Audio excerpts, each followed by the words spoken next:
बादशाह बड़ा कंजूस था, तो उसके सामने एक शख्स अक्सर आया करता था। तो किसी ने उससे कहा कि बादशाह से इनाम वसूल करो। उसने कहा ये बड़ा कंजूस है, पर चलो अल्लाह ने मुझे भी बड़ा ज़हन दिया, इनाम ले ही लेते हैं। तो कहने लगा बादशाह का भी इनाम ही दे दिया कर। बादशाह कहने लगा पहले मेरे सवाल का जवाब दे, फिर इनाम दूंगा। तो बादशाह कहने लगा ये मेरे हाथ की हथेलियां, इनमें बाल क्यों नहीं? पुश्त पे है तो हथेली पे क्यों नहीं?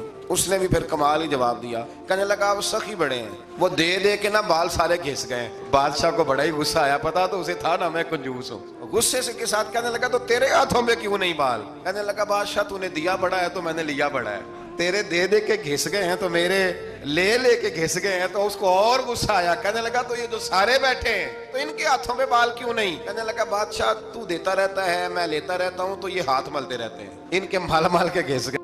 तो बादशाह कहने लगा भाई बंदा तू सियाना है, तुझे कुछ ना कुछ देना ही पड़ेगा।